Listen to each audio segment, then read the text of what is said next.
যে আমাকে বিষয় দেওয়া হয়েছে লূত আলাইহিস সালামের কওমের পাপ এবং এর পরিণতিটা কি ছিল, এই সম্পর্কে যেন আমি কোরআন হাদিস থেকে কিছুটা তুলে ধরি। আপনাদের অবগতির জন্য বলি, বেশ কিছু বিষয় আছে যেই বিষয়ে আমাদের আগে থেকে স্টাডি করা থাকে না। যেমন এই বিষয়টা আমার কাছে একেবারেই নতুন, যদিও আমি অতটা গুরুত্বের সাথে নেইনি আগে কখনো। কেন?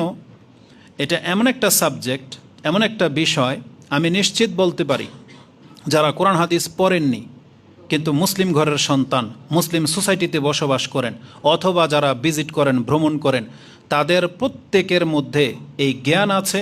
তারা জানেন যে পৃথিবীতে এমন একটা জাতি ছিল যাদেরকে সমূলে নষ্ট করা হয়েছে এবং সেই জায়গাটাতে একটা মৃত মানে স্থান রয়েছে যেখানে কেউ বসবাস করে না, যেখানে কোনো প্রাণ বাঁচে না, যেখানে কোনো প্রাণী বসবাসও করে না।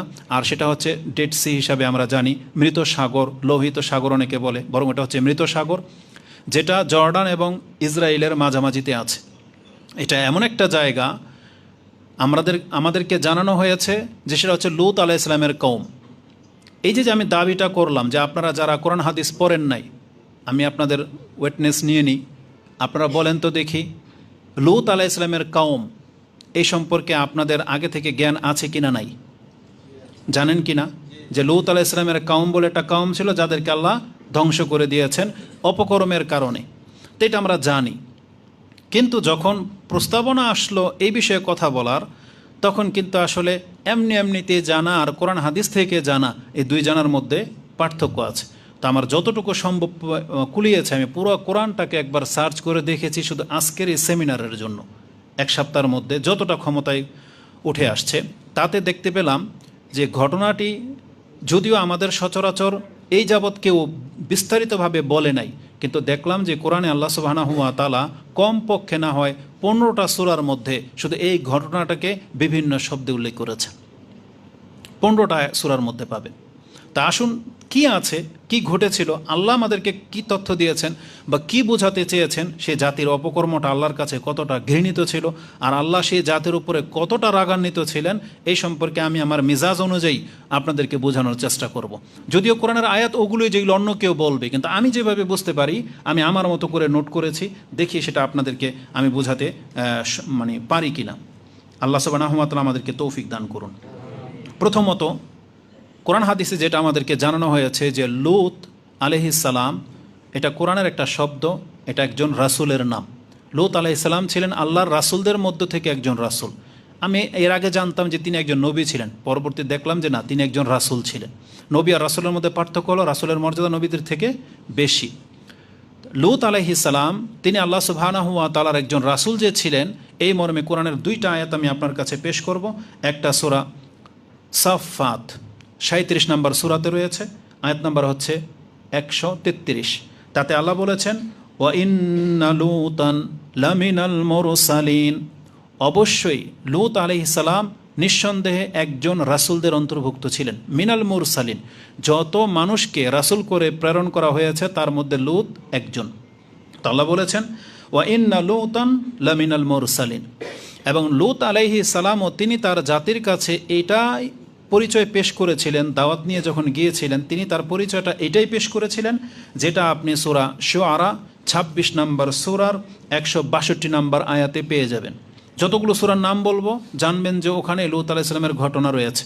তার মানে একটা সূরা আমরা পেলাম, সূরা ফুসসিলাত, তারপরের সূরা হচ্ছে সূরা শুআরা 26 নম্বর সূরা।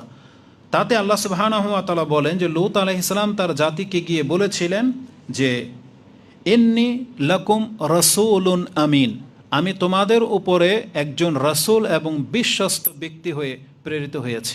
নিঃসন্দেহে আমি একজন রাসূল এবং আমি হলাম বিশ্বস্ত একজন ব্যক্তি। তার মানে আমি মিথ্যা দাবিদার নই। প্রত্যেকটা নবীর এরকম তাদের নিজেদের অবস্থানটা তুলে ধরেছিলেন। তারা সবাই ছিলেন এই জাতির কল্যাণকামী।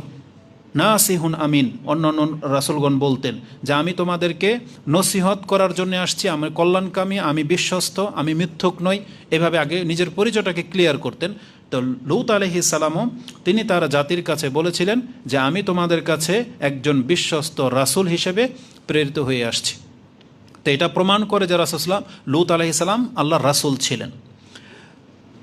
লূত আলাইহিস সালাম এই নামটা কোরআনে ২৭টি জায়গায় এসেছে। কোরআনের ২৭টি আয়াতের মধ্যে লূত আলাইহিস সালামের নাম এসেছে, যেটা অনেকটা তার মর্যাদার দিকে ইঙ্গিত করে। লূত আলাইহিস সালাম তিনি ছিলেন ইব্রাহিম আলাইহিস সালামের ভাতিজা, ভ্রাতুষ্পুত্র যেটাকে বোঝায়। ইব্রাহিম আলাইহিস সালামের পিতা আর লূত আলাইহিস সালামের দাদা ছিলেন আজর, যিনি হচ্ছেন পুতুল পূজারী। শুধু পুতুল তিনি পূজাই করতেন না, বরং পুতুলকে বানাতেন। আর এই আজর হচ্ছে এমন ব্যক্তি, কিয়ামতের মাঠে যাদেরকে সব থেকে বেশি কঠিন শাস্তি দেওয়া হবে তার মধ্যে একটা হলো এই আজর। কেন? তার রাসূল সাল্লাল্লাহু আলাইহি ওয়াসাল্লাম বলেছেন, নিশ্চয়ই যারা ছবি অঙ্কন করে, মূর্তি বানায়, সে পূজা করুক বা না করুক, যারা বানাবে তাদেরকে কিয়ামতের মাঠে সবচেয়ে বেশি শাস্তি দেওয়া হবে। এবং তাদেরকে এটা বলা হবে যে প্রাণগুলো সে নিজের হাতে বানিয়েছিল, তাকে বলা হবে এর মধ্যে আত্মা দাও। যদি সে আত্মা দিতে না পারে তাহলে তাকে কঠিন শাস্তি দেওয়া হবে। আর এমনও বর্ণনায় আসছে, সে যদি কোনো সাপ, বিচ্ছু, ভাগ, কোনো প্রাণী এঁকে থাকে, তাহলে আল্লাহ সেই প্রাণীর মধ্যে আত্মা দেবে এবং ওই প্রাণীই একে আঘাত করবে যে এটাকে বানিয়েছিল। তো আজার মূর্তি বানাতো, তার মানে এই যে আপনি একটা জিনিস লক্ষ্য করবেন, যারা মূর্তি বানায় যেমন দুর্গা, সরস্বতী, কালী, এদের কিন্তু একটা আর্টিস্ট থাকে যারা এটাকে বানায়। ওরা হুবহু ওই আকল বা ওই সাকালটা ধরে রেখেছে, প্রত্যেক বছর আসলে ওরা হুবহু ওই চেহারা বানাতে সক্ষম। তো এদেরকে দেখে আমরা প্রশংসা করি যে কত সূক্ষ্ম কারিগর। যেমন আমাদের সমাজে বা পৃথিবীর রাজনীতিকবিদদেরকে কেন্দ্র করে বড় বড় নেতাদের ভাস্কর্য বানানো হয়, হুবহু মূর্তি বানানো হয়, এটাকে অনেকে প্রশংসা করে এবং এদেরকে প্রাইজ পর্যন্ত দেওয়া হয়। কিন্তু এটা অন্তত তাদেরকে শিক্ষা দেওয়া উচিত ছিল বা বোঝানো উচিত ছিল যে যেই লোকটাকে আপনি নোবেল দিচ্ছেন বা প্রাইজ দিচ্ছেন, এ হবে কিয়ামতের মাঠে সবচেয়ে বেশি কঠিন শাস্তি পাওয়া একজন ব্যক্তি। নাই কেউ হিতাকাঙ্ক্ষী তাদেরকে যে বুঝাবে। আপনি বিষয়টাকে এইভাবে নেন, খুব সহজ বিষয় না, কিন্তু একটা বড় সংখ্যা এই মূর্তি বা ছবি অঙ্কনের মধ্যে নিয়োজিত। আপনি শুধু বড় বড় মূর্তি তাকাবেন না, আমি লক্ষ্য করে দেখেছি বাংলাদেশের যত রিক্সা আছে তার মধ্যে 90% রিক্সার পেছনে বিভিন্ন নায়ক নায়িকাদের ছবি অঙ্কন করা থাকে। এই যে হুবহু অঙ্কন করা গাড়ির পেছনে, বাসের পেছনে, এটা কিন্তু কোনো নিয়ম না, কিন্তু আর্টিস্টরা নিজেদের পক্ষ থেকে এরকম ছবি এঁকে থাকে। কি রেজাল্ট হবে কিয়ামতের মাঠে, এদের কঠিন শাস্তি হবে। তা আজর হচ্ছে, তিনি মূর্তি বানাতেন এবং মূর্তির পূজার দিকে উদ্বুদ্ধ করতেন। ইব্রাহিম আলাইহিস সালামকে যে মূর্তিকে অস্বীকার করার কারণে নিজের পিতা সন্তানকে আগুনে ফেলে দিতে পারে, কতটা কঠোর হলে মানুষ এমনটা করতে পারে। তো এক পর্যায়ে ইব্রাহিম আলাইহিস সালামের দাওয়াতে তার অঞ্চলের মধ্যে মাত্র 2 জন ব্যক্তি ঈমান এনেছিল। একজন ছিলেন তার স্ত্রী সারা, তার সম্পর্কে বলা হয়েছে তিনিও চাস্ত বোন ছিলেন। আর লূত আলাইহিস সালামের কথা আসছে যিনি ভাতিজা ছিলেন। এই 2 জন পার্সন শুধু ইব্রাহিম আলাইহিস সালামের দাওয়াত কবুল করেছিলেন এবং তারা যখন আর টিকতে পারলো না, তখন আল্লাহর পক্ষ থেকে তাদেরকে হিজরতের আদেশ করা হয়। তাদের হিজরত হয়েছিল সিরিয়ার দিকে। আর লূত আলাইহিস সালাম তাদের সাথে একসাথেই হিজরত করেছিলেন। তিনি কোনো কিছুকে তোয়াক্কা করেননি, তিনি ইব্রাহিম আলাইহিস সালামের দাওয়াত গ্রহণ করেছিলেন এবং তাদের সাথে হিজরত করেছিলেন। যে আয়াতটি আল্লাহ সুবহানাহু ওয়া তাআলা সূরা আনকাবুত 29 নম্বর সূরার 26 নম্বর আয়াতে পেয়ে যাবেন। তাতে আল্লাহ বলেছেন, ফাআমানা লাহু লূত। লূত ইব্রাহিমের প্রতি ঈমান আনলেন এবং ইব্রাহিম আলাইহিস সালাম বললেন, ওয়াকালা ইন্নী মুহাজিরুন ইলা রাব্বি, আমি আমার রবের দিকে এখন হিজরত করতে যাচ্ছি।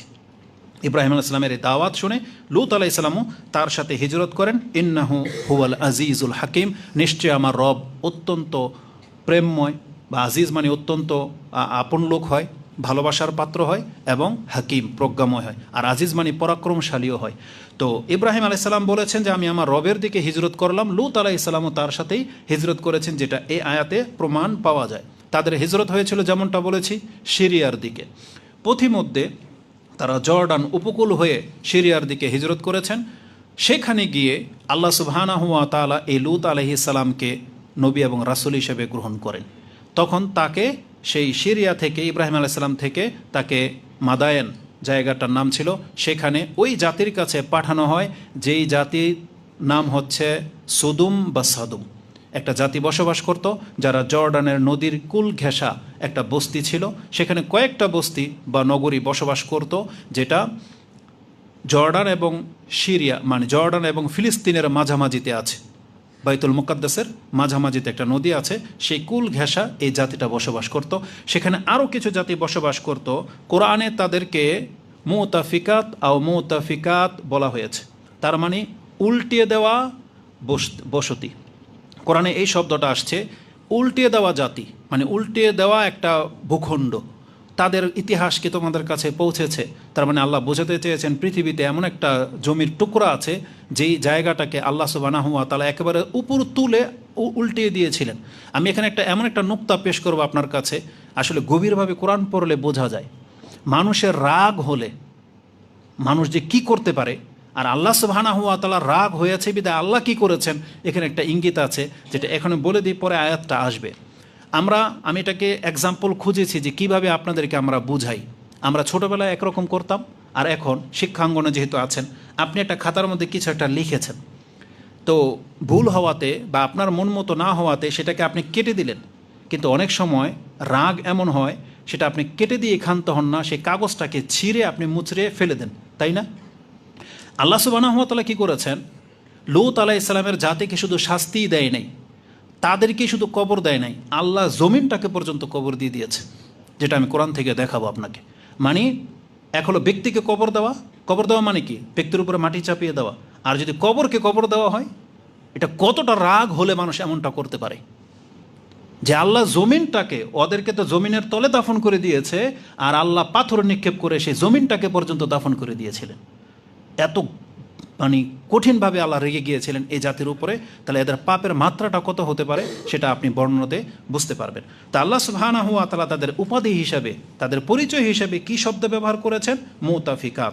কোরআনের দুইটা জায়গায় আপনি এই শব্দটা পাবেন।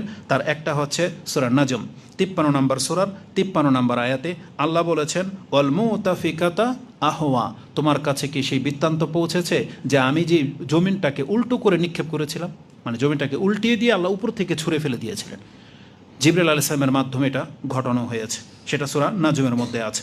এবং আল্লাহ সুবহানাহু ওয়া তাআলা সূরা আল হাক্কার মধ্যে এই কথাটা উল্লেখ করেছেন। আল্লাহ বলেছেন, ওয়াজা ফিরআউন ওয়া মান ক্বাবলাহু ওয়াল মুতাফিকাতু বিল খাতিয়া, এই জমিনের মধ্যে ফেরাউন এসেছে, তার পূর্বের জাতি এসেছে, এবং উল্টে দেওয়া জাতিটাও এসেছিল বিল খাতিয়া, পাপী রূপ নিয়ে, মানে পাপাচারী হয়ে।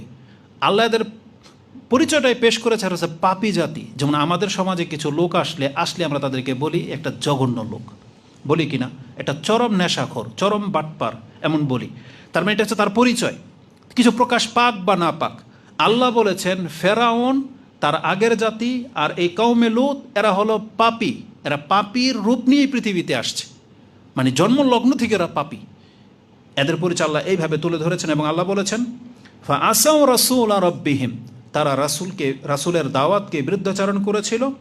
ফা আখাযাহুম আখাযাতান রাবিয়াতান, আমি তাদেরকে ধরলাম তো ধরার মতোই ধরেছি, শক্ত করে ধরেছি। আল্লাহ বলেছেন, যেটা আপনি সূরা আল হাক্কাতে পেয়ে যাবেন, যেটা 69 নম্বর সূরা। তো এই জাতি সাথে কি ঘটেছিল সেটা আমাকে বলা হয়েছে যে তার পরিণতিটা কি ছিল। তো এটা হচ্ছে জাস্ট পরিচয় যে লূত আলাইহিস সালাম একজন রাসূল ছিলেন, তাকে মাদায়েন বা সেই জায়গাটার নাম হচ্ছে ওই যে সাদুম জাতি যেখানে বসবাস করত, এটা হচ্ছে তাদের পরিচয়। এখন আসুন তাদেরকে দেখাই যে কি তারা করেছিল এবং তাদের সাথে কি ঘটানো হয়েছিল। লূত আলাইহিস সালামের কওম এবং তাদের পাপের নমুনাটা হচ্ছে এই, যতগুলো জাতি পৃথিবীতে এসেছিল তাদের প্রত্যেকের একটা কমন পাপ, সেটা হচ্ছে তারা রাসূলের দাওয়াতকে ইগনোর করত। শুধু ইগনোরই করতো না, তারা রাসূলদেরকে মিথ্যা প্রতিপন্ন করত এবং তারা তাদের শত্রুতা করত। এটা হচ্ছে একটা মূল, আল্লাহর রাগের মূল কারণ হচ্ছে এটা। আমরাও কিন্তু ঠিক ওই পথই অবলম্বন করতেছি, যদিও আমাদের যুবকরা বা আমাদের মুসলিম ভাই বোনরা এটা বোঝেন না। আমরা মনে করেন কি যে আমরা তো কাফের জাতির মতো না, আমরা তো রাসূলের প্রতি ঈমান এনেছি। পার্থক্যটা এখানেই, ওদের সাথে আর আমাদের, ওরা ঈমান আনেনি, বিশ্বাসই করেনি, এই জন্য বিরুদ্ধাচরণ করতো। আর আল্লাহ এটাকে পেশ করেছেন, আর আমরা দাবি করতেছি আমরা তো ঈমান এনেছি, কিন্তু আমরাও বিরুদ্ধাচরণ করতেছি। এই দুই ব্যক্তির মধ্যে পার্থক্য হলো, ও ঈমান না এনে বিরুদ্ধাচরণ করত, আর আমরা ঈমান এনে বিরুদ্ধাচরণ করি। যেমন আমরা যখন অন্যের সাথে বেয়াদবি করি তখন অনেকে বুঝতে পারে যেটা বেয়াদব, মানে বেয়াদবি, কিন্তু যখন ওই আচরণটাই আমরা নিজের ভাই, ঘরের ভিতরে বাপ মার সাথে করি, তখন এটা যে এটা বেয়াদবি হচ্ছে এটা আমরা অনেকে বুঝতে চাই না। যেমন বাপ মারা সন্তান হিসেবে অনেক কিছু ছেড়ে দেয়, যার ফলে সন্তান বুঝতেই পারে না যে এটা যে বাপমার সাথে বেয়াদবি, বাপমা একটা আদেশ করেছেন কিন্তু ভদ্রভাবে করেছেন, কিন্তু ও কোনো না কোনোভাবে বসে আছে তো আছেই, ও এটা আনবে না তো আনবে নাই, কিন্তু এটা যদি অন্যের সাথে ঘটে তখন আমরা কি বলবো, এটা চরম বেয়াদব, বলে কি না? তাহলে আমাদের সাথে এটাই, কাফেরদেরকে আমরা বেয়াদব ঠিকই মনে করি, এরা রাসূলের বিরুদ্ধাচারণ করতে মনে করি, কিন্তু আমরাও যে বেয়াদব, আমরাও যে আমাদের রাসূলের দাওয়াতকে ইগনোর করেছি, ছুঁড়ে ফেলে দিয়েছি, সেটা আমাদের চরিত্র দিয়ে আমরা মানে প্রমাণ করতে চাই না, মানে আমরা এটা বিশ্বাস করতে চাই না। যখন আপনাকে আঙ্গুল দিয়ে দেখিয়ে দেওয়া হবে তখন আপনি মনে করবেন যে এটা হুজুরের অপব্যাখ্যা মনে হচ্ছে, বরং আমরা যে রাসূলের কীভাবে বিরুদ্ধাচারণ করি তার আপনার মাথা থেকে পা পর্যন্ত মাপলে বোঝা যাবে। কারণ রাসূলের পোশাকের মতো আমাদের পোশাক না, রাসূলের চেহারার মতো আমাদের চেহারা না, মানে রাসূলের একবারে ঘুম থেকে নিয়ে দিন হওয়া পর্যন্ত সারাদিন তিনি যা করতেন আর আমরা যেগুলো করি আপনি মিলিয়ে দেখেন, যদি 100টা লিস্ট এখানে টাঙিয়ে দেওয়া হয় আপনার 10টা মিল পাবেন না, 10টা আমাদের সাথে মিল পাবেন না। 90টাকে আপনি আর আমি ছুঁড়ে ফেলে দিয়েছি, তারপরেও মনে হচ্ছে না যে আমরা রাসূল সাল্লাল্লাহু সাথে বেয়াদবি করতেছি, মনে হচ্ছে না। তো কোরআনে আল্লাহ সুবহানাহু ওয়া তাআলা বলেছেন প্রত্যেকটা জাতির একটা কমন পাপ হচ্ছে রাসূলদের সাথে বিরুদ্ধাচারণ করা। যেমন আল্লাহ সুবহানাহু ওয়া তাআলা বলেন, শুআয়ব আলাইহিস সালাম তার জাতিকে ইন্ডিকেট করে এই কথাটা বলেছিলেন উপদেশ দিয়ে যে ওয়া কওমি লা ইয়াজরিমান্নাকুম শিকাকি আইয়ুসিবাকুম, আমার সাথে শত্রুতা করে তোমরা শাস্তির মুখাপেক্ষী হয়ে যেও না। কেমন? মিসলু মা আসাবা কওমা নূহিন, যেমন শাস্তির হকদার হয়ে গিয়েছিল নূহ আলাইহিস সালামের কওম, আও কওমা হুদিন, হুদ আলাইহিস সালামের কওম, আও কওমা সালেহ, সালেহ আলাইহিস সালামের কওম, ওয়ামা কওম লূতিন মিনকুম বিবাইদ, আর লূত আলাইহিস সালামের কওমের সাথে যা ঘটেছে এটা তো তোমাদের কাছ থেকে বেশি দূরে না। তার মানে মাদাইনের মধ্যে শুআয়ব আলাইহিস সালাম ছিলেন, তার অদূরেই হচ্ছে এই সাদুম জাতির বসবাস। এটা হচ্ছে সামুদ আর এটা হচ্ছে সাদুম, খুব নিকটে। তার মানে জর্ডান বা সিরিয়ার খুব কাছাকাছি হচ্ছে এই লোহিত সাগর, মানে ডেড সি, লূত আলাইহিস সালামের কওম খুব কাছে। তো শুআয়ব আলাইহিস সালাম বলতেছেন আমার সাথে বিরুদ্ধাচারণ করে তোমরা ওইভাবে শাস্তিপ্রাপ্ত হয়েও না যেমন নূহ আলাইহিস সালামের, হুদ আলাইহিস সালামের, সালেহ আলাইহিস সালামের এবং লূত আলাইহিস সালামের কওমের সাথে যা ঘটেছিল তোমরা সেই শাস্তির মুখাপেক্ষী হয়েও না। এটা তিনি এভাবে উপদেশ দিয়েছিলেন। তার মানে প্রত্যেকটা জাতি তারা শাস্তির মুখাপেক্ষী হয়েছে শুধু রাসূলদের সাথে শত্রুতা এবং বিদ্বেষ পূর্ণতা আচরণ করার কারণে। তো এই আয়াতের একটা আয়াতের মধ্যে, এটা সূরা হুদ 11 নম্বর সূরার আপনি 89 নম্বর আয়াতে রয়েছে, এইখানে 5টা জাতির কথা আল্লাহ উল্লেখ করে দিয়েছেন যে এ যাবৎ যাদেরকে হালাক করা হয়েছে তো তাদের একটা জাতি হলো লূত আলাইহিস সালামের কওম। আল্লাহ সুবহানাহু ওয়া তাআলা তাদের সম্পর্কে বলতেছেন, আপনি কোরআন হাদিস পড়লে দেখতে পাবেন যেমনটা বলেছি প্রত্যেকটা জাতির কমন একটা পাপ কি, রাসূলের বিরুদ্ধাচারণ করা, তাই না? তারপরে বেশ কিছু জাতির মধ্যে পাবেন তাদের মেজর পাপের মধ্যে একটা পাপ হচ্ছে পুতুল পূজা করা, তারা মূর্তির পূজারী ছিল। তারপরে আপনি পাবেন নেশা করতো, তারা জেনায় লিপ্ত ছিল, তারা সুদ খেত, তারা লুটতারাজ করতো, এটা প্রত্যেক জাতিতে ছিল, এই লূত আলাইহিস সালামের কওমের মধ্যে ছিল। কিন্তু প্রত্যেকটা জাতিকে হালাক করার পেছনে একটা কমন পাপ থাকেই যেটার উপরে আল্লাহর রাগ হয়। এক, রাসূলের বিরুদ্ধাচরণ করা, তারা রাসূলকে হত্যা করতে চেয়েছিল, এটা প্রত্যেক জাতিতে করেছিল। এবং প্রত্যেকটা জাতির বিশেষ একটা খাস পাপ থাকে যেটার উপরে ভিত্তি করে তাদেরকে হালাক করা হতো। যেমন সালেহ আলাইহিস সালামের জাতিকে, একটা শুআয়ব আলাইহিস সালামের জাতিকে হত্যা করা হয়েছে একটা মানে ওই যে মাপে কম দেওয়াকে কেন্দ্র করে। সালেহ আলাইহিস সালামের জাতিকে হত্যা করা হয়েছে বা ধ্বংস করা হয়েছে একটা উটকে কেন্দ্র করে। ফেরাউনকে ধ্বংস করা হয়েছে মুসা আলাইহিস সালামের সাথে বিরুদ্ধাচরণ, জুলুম, মানে অতি মাত্রায় জুলুম করার কারণে, যেহেতু বনী ইসরাঈলের উপর জুলুম করতো। নূহ আলাইহিস সালামের জাতিকে ধ্বংস করা হয়েছে এক তো রাসূলের বিরুদ্ধাচরণ করতো, আবার নবীদের সাথে ঠাট্টা করতো। এটার এই প্রত্যেকটা একটা মেজর পাপ ছিল। কি পার্থক্য তাদের সাথে আর লূত আলাইহিস সালামের জাতির পাপের সাথে? এই জায়গাতে আমি একটু আগে যে কথাটা বলে ফেলেছি এটা এখানে আপনাকে আমি দেখাবো। আল্লাহ সুবহানাহু ওয়া তাআলা বলেন, ওয়ালাম্মা জাআত রুসুলুনা ইব্রাহিম বিল বুশরা, যখন ইব্রাহিম আলাইহিস সালামের কাছে ফেরেশতারা আসলো তখন তাকে সন্তানের সংবাদ দিল এবং তারা কেনই পৃথিবীতে আসছে সেই সংবাদটা যখন নিয়ে আসছেন যে আমরা লূত আলাইহিস সালামের কওমকে এখন ধ্বংস করতে আসছি। কেন?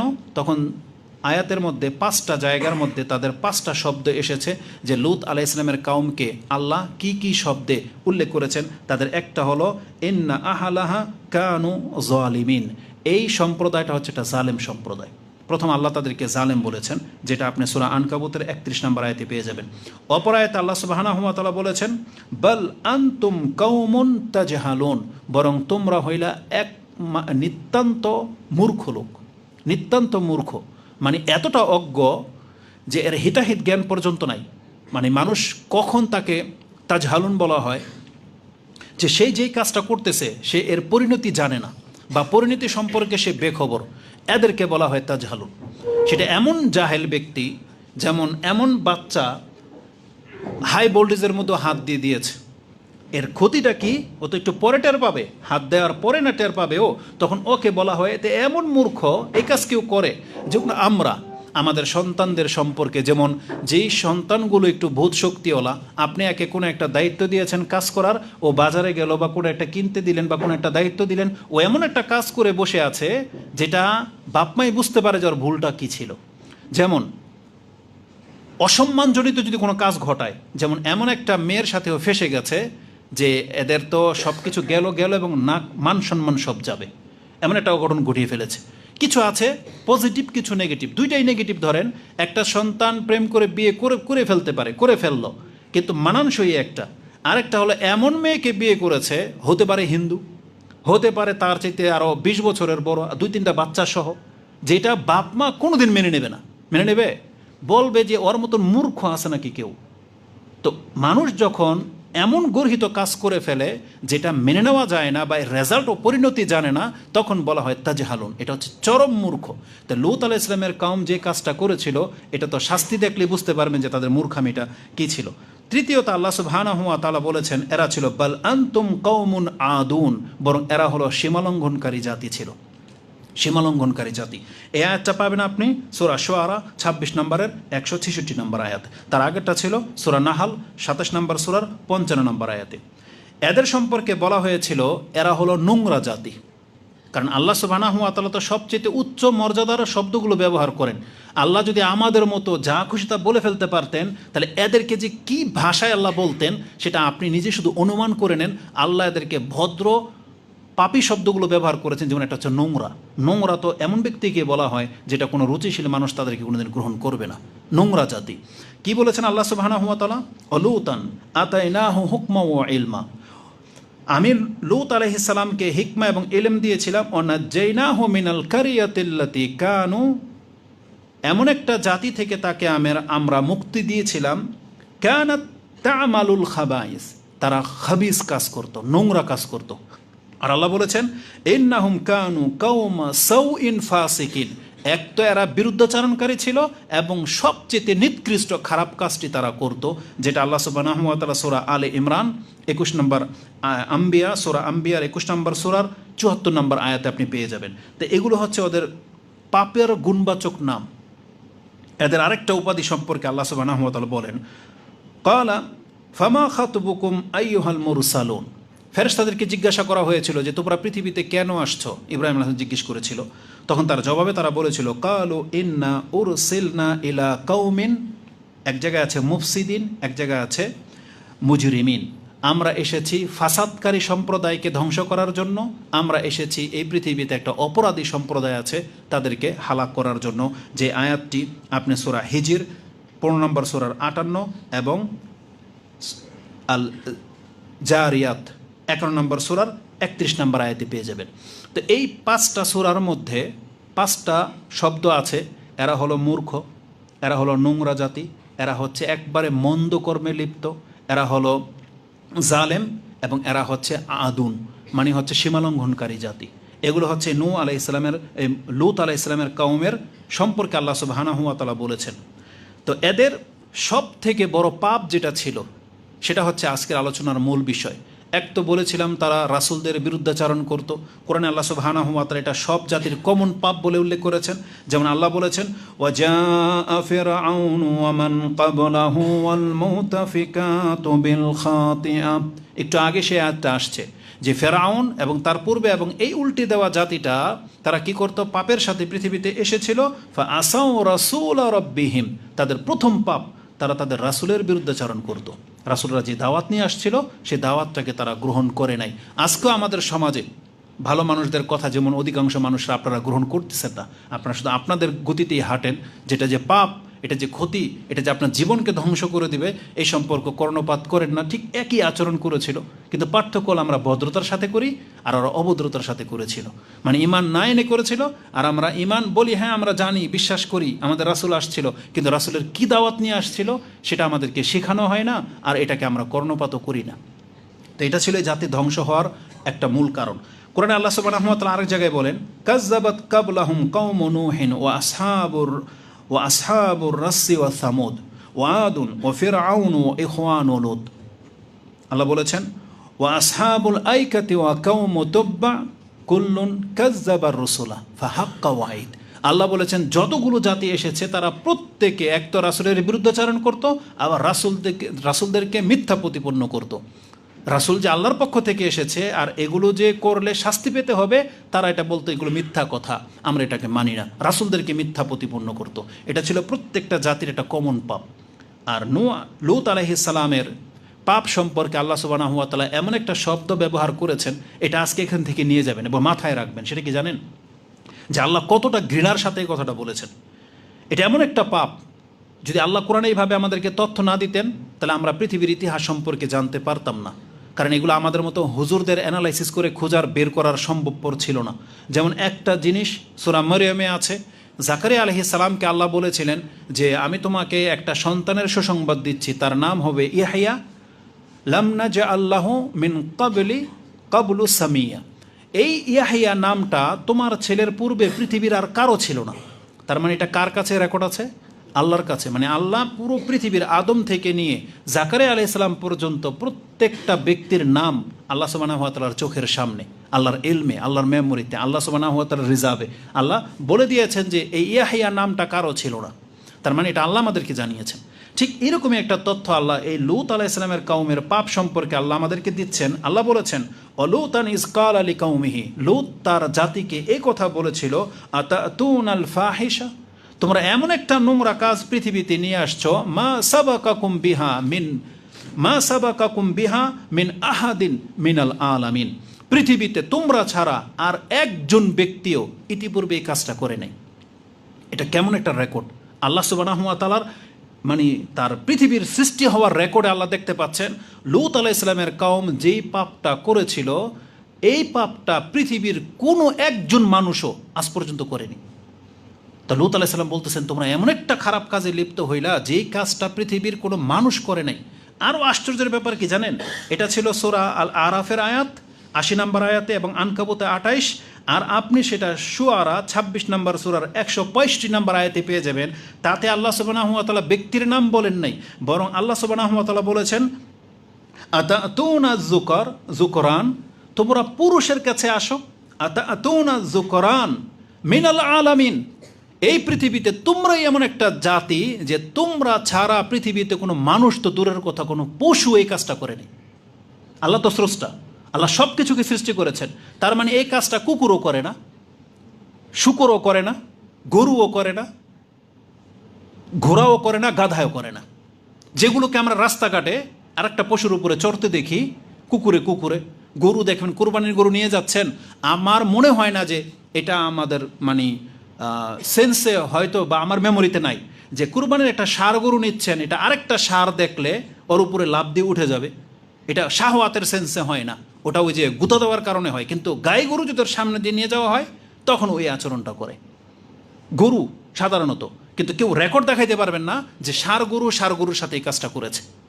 আল্লাহ সুবহানাহু ওয়া তাআলা বলতেছেন মিনাল আলামিন, এই পৃথিবীর মধ্যে মানুষ তো দূরের কথা, কোনো পশু পর্যন্ত এই কাজটা করে না যেই কাজটা এই লূত আলাইহিস সালামের জাতি করেছিল। আল্লাহ এইভাবে আমাদেরকে জানিয়েছেন, যেটা এই আয়াতগুলোতে আপনি পাবেন। এদের আরও মন্দ দিকটা কি জানেন? এই পাপটা তারা কিভাবে করত? আল্লাহ সুবহানাহু ওয়া তাআলা সূরা আনকাবুতের ২৯ নম্বর আয়াতে উল্লেখ করেন, আইন্নাকুম লাতাতুনার রিজাল, তোমরা পুরুষের কাছে আসো, পুরুষ হয়ে পুরুষের কাছে আসো, রিজাল, ওয়াতাকতাউনা সাবিল, আর তোমরা রাস্তার মধ্যে ছিনতাই করো। মানে এই ঘটনাটা এমন, ওরা রাস্তার মধ্যে যাকে পাবে তাকে লুটতারাজও করতো, আবার এই কাজটাও করতো জোর করে। এটা ওদের স্বভাবে পরিণত হয়ে গিয়েছিল। যেমন কয় না, অমুক মেয়েকে ধর্ষণ করছে কয়েকটা পুরুষ, তার মানে এটা হচ্ছে নেচার। আর ওদের ফিতরতের মধ্যে এই পুরুষ দেখলে এমনটা আচরণ ওদের জেগে যেত। এবং ওরা কি করতো, আল্লাহ বলেছেন ওয়াতাতুনা ফি নাদিকুমুল মুনকার, আর তারা এটাকে আনুষ্ঠানিকভাবে করত।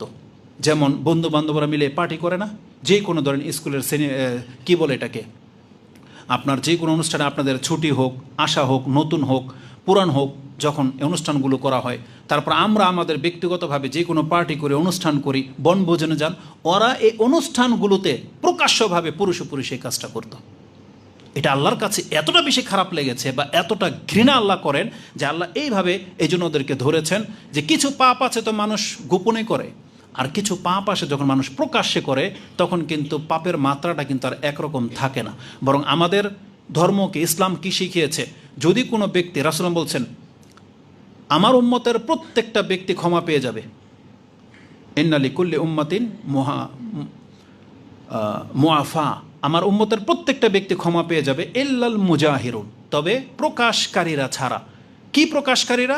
রাসূল বলছে রাতে একটা ব্যক্তির দ্বারা পাপ হয়ে গেছে, কেউ জানতো না, দিনের বেলায় সে তার বন্ধুকে বলে, ফেসবুকে দিয়ে দিচ্ছে, ঠাট্টা করে উমুকরে বলে আজকে এটা করছি, এটা খাইছি, আমার লাইফে এই ছিল, এই ছিল, এই যে প্রকাশ করে দেওয়া, এটা একদম ইসলামে এলাও নাই। তার মানে যে পাপটা গোপনে হয়ে গিয়েছিল, এটা যদি গোপনই থাকতো, আপনি আশা করতে পারবেন কিয়ামতের মাঠে আল্লাহ আপনাকে ক্ষমাও করে দিতে পারে। কিন্তু সেটা যদি প্রকাশ করে দেন, তার মানে আপনি সাক্ষী দাঁড় করিয়ে দিলেন, এখন আল্লাহ আপনাকে তওবা ছাড়া ক্ষমা করবে না, বরং আপনাকে শাস্তি ছাড়া আল্লাহ ক্ষমা করবে না, যেটা আপনি পাপটাকে প্রকাশ করে দিয়েছেন। তাহলে যেই ধর্ম আমাদেরকে এটা শেখায় যে পাপ হয়ে গেলে প্রকাশ করা নিষেধ, আর ওই ব্যক্তিরা কিভাবে প্রকাশ্য পাপ করতে পারে, বলেন কিভাবে প্রকাশ্য পাপ করতে পারে? একজন ব্যক্তি ধরেন মদ খেয়েছে কোনো একদিন অনুষ্ঠানে, কেউ জানে না, বাপ মা কেউ জানে না, এর যদি প্রকাশ করে দেয় শাস্তি পাবে। আর যেই ব্যক্তি প্রকাশ্যে মদ খায়, প্রকাশ্যে যারা সিগারেট খায়, প্রকাশ্যে যারা গার্লফ্রেন্ডকে নিয়ে মোটরসাইকেলে নিয়ে ঘুরে বেড়ান, প্রকাশ্যে এগুলা, এটা রেজাল্টটা কি হবে? তার মানে পাপকে প্রকাশ করে করা, আল্লাহ এটাকে এমনভাবে ঘৃণা করেন যে আল্লাহকে শাস্তি দেওয়া ছাড়া এর তওবা এমনি তেমনি গ্রহণ হবে না, শাস্তি দেওয়া ছাড়া। আর যদি দুনিয়াতে সে অন্তর থেকে তওবা করে নিতে পারে, তার ইন্নাল্লাহ গফুরুর রাহিম, অবশ্যই আল্লাহ ক্ষমাশীল এবং দয়াবান। তো তারা কি করত, এই আনুষ্ঠানিকভাবে তারা একে অপরের সাথে এই কুকুরমোটা করত, যেগুলো আল্লাহ সুবহানাহু ওয়া তাআলা আমাদেরকে এখানে জানিয়েছেন যে প্রকাশ্য আনুষ্ঠানিকতার সাথে এই কাজটা করত। তাদের মাঝে এমনভাবে মানে বিস্তার লাভ করেছিল, এটা আমি আমার ব্যক্তিগত একটা ঘটনা বলবো আপনাদের কাছে। যদিও যে কিছু জিনিস আছে যেগুলো প্রকাশ করা ঠিক না, আবার কিছু জিনিস আছে যে না, এতে আপনার শিক্ষা থাকবে, প্রকাশ করাটাই জরুরি, আপনি জানতে পারবেন। তা এটা বলে নেই, তারপরে আমার স্মরণ থাকলে সেটা বলবো আমি। আল্লাহ সুবহানাহু ওয়া তাআলা বলেছেন এই পাপটা তাদের মাঝে এমনভাবে ছেয়ে গিয়েছিল, মানুষ যখন, যাদের এই সম্পর্কে জ্ঞান নাই, আমি আপনাকে একটা তথ্য দেব, সেটা কি জানেন? এটা এমন একটা কাজ আল্লাহ যে আমাদেরকে নিষেধ করেছেন, তার মানে সম্ভাবনা আছে যারা এই কাজে লিপ্ত, এটা মনে হয় তাদের একটা চাহিদার ব্যাপার হয়ে যায়, যেটা আলহামদুলিল্লাহ আমরা এ থেকে মুক্ত। আমরা হয়তো ওইভাবে বুঝবো না, কারণ বিষে যাকে কামড় দিয়েছে সে বুঝবে বিষের যন্ত্রণা কি, তাই না? বা যারা ওই যে মানে মজা পায় কোনো একটা কিছু করে, সে জানে এটার মজাটা কি। আমরা যে এগুলোর সাথে জড়াই নেই, তখন আমরা বুঝতে পারবো না। আল্লাহ সুবহানাহু ওয়া তাআলা বলতেছেন এটা ওকে রক্তের সাথে মিশে গিয়েছিল, মানে রন্ধ্রে রন্ধ্রে। এটা নেশাখোররা বুঝবে। যেমন আমরা অনেক নেশাখোরের সাথে কথা বলে দেখেছি, সিগারেট ছাড়তে বলি, ওর নাকি 1 ঘন্টা সিগারেট না খেলে ওর নাকি শরীর টরীর চুলকায়, বা ওর নাকি অস্থিরতা লাগে, ওর নাকি পেরেশান লাগে। তো এটা তো আমাদেরও হয় না, ওদের কেন হয়? তার মানে নিশ্চয়ই এটার মধ্যে একটা নেশার ব্যাপার রয়েছে। মহিলাদের ব্যাপার যেটা, যেমন গার্লফ্রেন্ডের প্রতি যাদের বেশি অন্তর ঝুঁকে গেছে, না দেখলে ওর ভাল লাগে না, কথা না বললে মানে টিকতে পারে না, ওর পড়ালেখা বন্ধ হয়ে যায়। তো এই যে একটা নেশা, ঠিক এই একই আচরণ ঘটেছিল লূত আলাইহিস সালামের এই জাতির মাঝে। আল্লাহ সুবহানাহু ওয়া তাআলা সে কথাটা কোরআনে ইঙ্গিত করেছেন যে যখন, আর আল্লাহ পরীক্ষা করেছেন ওইভাবে, লূত আলাইহিস সালামের জাতির কাছে যে ফেরেশতা আল্লাহ পাঠিয়েছেন, আল্লাহ কী রূপে পাঠিয়েছেন? সুন্দর সুশ্রী রমণী করে পাঠান নাই, বরং সবচেয়ে সুন্দর যুবক করে পাঠিয়েছিলেন। এমন যুবক ওরা জীবনে কোনোদিন দেখেও নাই, দেখে ওরা আর নিজেদেরকে কন্ট্রোল করতে পারেনি। ওরা হুড় হুড় করে লূত আলাইহিস সালামের পুরো ঘরকে ঘেরাও করেছে, যে এখনই ওদের সাথে এই কাজ করতে হবে, নিয়ে যাবে, ওরা এটাকে পার্টি মানাবে। এই জন্য লূত আলাইহিস সালামের ঘরকে ঘেরাও করেছে পুরা কাউম এসে। আল্লাহ সুবহানাহু ওয়া তাআলা সেই কথাটা এখানে উল্লেখ করেছেন। এবং লূত আলাইহিস সালাম তাদেরকে এই বিব্রত অবস্থা দেখে তার ফেরেশতা তার মেহমানদেরকে বাঁচাতে পারবে না বলে এমনটা মনে হয়েছিল। তিনি কতটা অসহায় ফিল করেছিলেন, এই যে এই জাতিকে ঠেকাতে পারতেছেন না, ঘরে ঢুকে যাচ্ছে।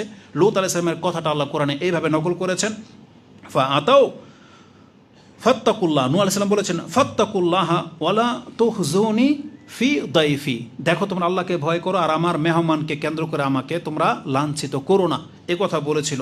তার উপদেশ তো কেউ মানেই নাই। তখন লূত আলাইহিস সালাম আক্ষেপ করে তিনি বলেছিলেন, আলাইসা মিনকুম রাজুলুর রশিদ, তোমাদের মধ্যে এমন একজন ব্যক্তি কি নাই যে আজকে আমার পক্ষ হয়ে কথা বলতে পারো, এদেরকে ঠেকাতে পারো, একজন ব্যক্তি কি নাই? কতটা অসহায় হলে একজন মানুষ এই কথাটা বলতে পারে। আজকে আমাদের সমাজটা এমন হয়ে যাচ্ছে, আমরা দাড়িওয়ালারা যারা ইসলামের বার্তাবাহক, আমরা এমন হয়ে যাচ্ছে আপনাদের কাছে, আপনারা মহিলা নিয়ে যা খুশি তা করেন হোটেলে, রাস্তাঘাটে, আপনারা সিগারেট খোর যারা আছেন, আপনারা বেনামাজি যারা আছেন, আপনারা নিজেদেরকে ফ্রিডমভাবে যারা জীবনযাপন করতেছেন, আপনাদের কাছে আমরা এখন এমন অসহায় হয়ে যাচ্ছে, মনে হচ্ছে যে আপনাদেরকে ঠেকানোর জন্য আমাদের সাপোর্টের কাউকে পাচ্ছি না। কারণ সব নেতা আপনাদের পক্ষে, ফেভার সব কিছু আপনাদের অনুকূলে বাতাস বইছে। এখানে মনে হচ্ছে ইসলামের দায়ীদের মনে হচ্ছে যে অসহায় হয়ে যেতে হয় কোনো একটা অপকর্মর বাধা দিতে গেলে। ঠিক লূত আলাইহিস সালাম এটাই করেছিলেন। আলাইসা মিনকুম রাজুলুর রশিদ, তোমাদের মধ্যে একজন ব্যক্তি কি নাই শরীফ লোক যে এটাকে ঠেকিয়ে দিতে পারে? কিন্তু তাদেরকে ঠেকানো পসিবল ছিল না। তখন লূত আলাইহিস সালামের কিছুই করার ছিল না। তখন ফেরেশতা পরিচয় দিয়েছে, আপনি ভয় পেয়েন না, চিন্তা করেন না, আমরা কিন্তু ফেরেশতা, আমরা মালাইকা, আল্লাহর পক্ষ থেকে আসছি আজকে এদেরকে শাস্তি দেওয়ার জন্য। আপনি চিন্তা করেন না, ওরা আপনার ধার প্রান্ত পর্যন্ত আসতে পারবে না। তারপরে তাদের শাস্তির দিকে যাব, দেখেন কি ঘটনা ঘটা হয়েছিল তাদের সাথে। আল্লাহ সুবহানাহু ওয়া তাআলা বলেন, একজন ব্যক্তির এ পাপ থেকে তওবা করেনি। আল্লাহ সুবহানাহু ওয়া তাআলা বলেন যে এই পাপটা তাদের মধ্যে কিভাবে ছেয়ে গিয়েছিল। কোরআনটাকে তো আমি পুরোটা দেখেছি যে কোন কোন কথাটা আপনার কাছে পেশ করা যেতে পারে। তার মানে একটা জাতি কতটা বিগড়ে গেলে এমন হতে পারে, আল্লাহ বলতেছেন আমি সেই জাতিটাকে হালাক করতে চাইলাম এবং ইচ্ছা করলাম সেখানে যারা মুসলিম আছে আমি আল্লাহ তাদেরকে উদ্ধার করব। এটা আল্লাহ নিজে বলতেছেন যে আমি মুমিন বান্দাদেরকে উদ্ধার করবো, এটা আমি ইচ্ছা করলাম। কিন্তু রেজাল্টটা কি? আল্লাহ সুবহানাহু ওয়া তাআলা বলতেছেন, যেটা আপনি সূরা আয-যারিয়াতে পেয়ে যাবেন, যে আমি এদেরকে হালাক করতে চাইলাম আর চাইলাম যে মুমিন বান্দা কারা তাদেরকে উদ্ধার করব।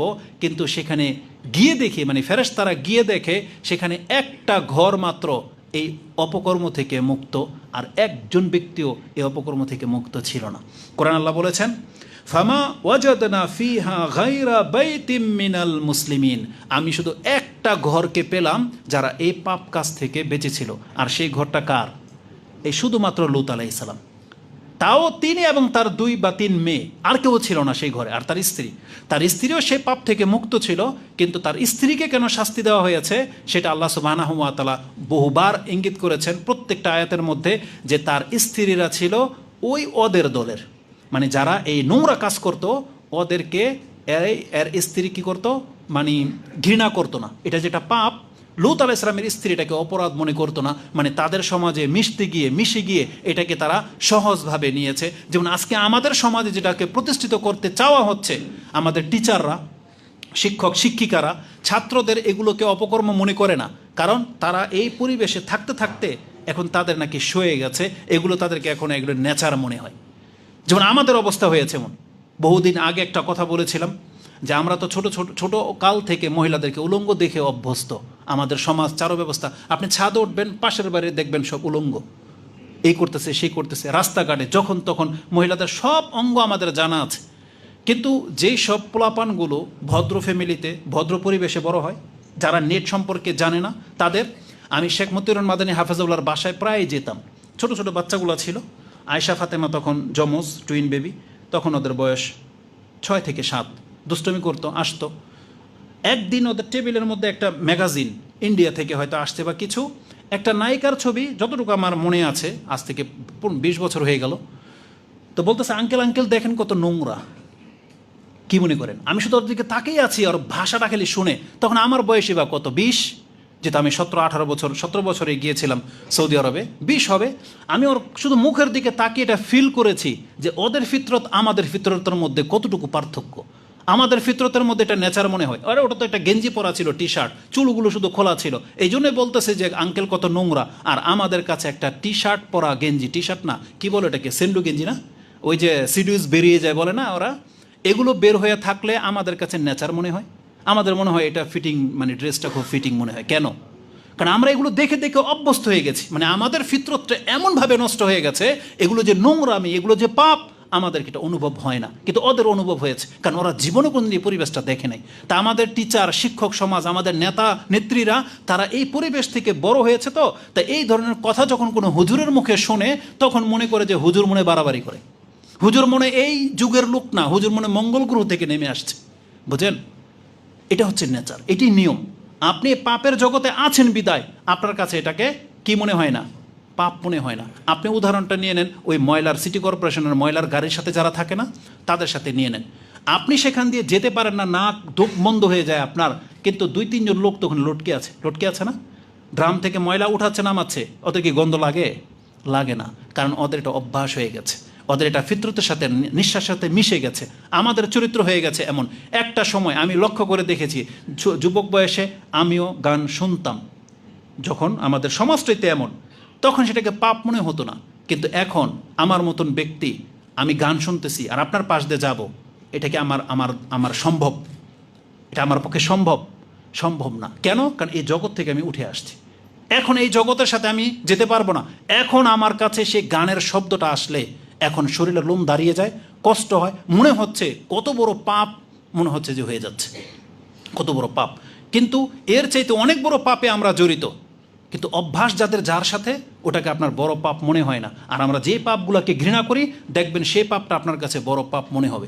যারা এখানে সিগারেট খান না, কিন্তু মহিলার সাথে সম্পর্ক, জেনা করাটা আপনার জন্য হালকা, কিন্তু সিগারেট খোরকে আপনি পছন্দ করেন না, যে এটা নোংরা লোক, তাই না?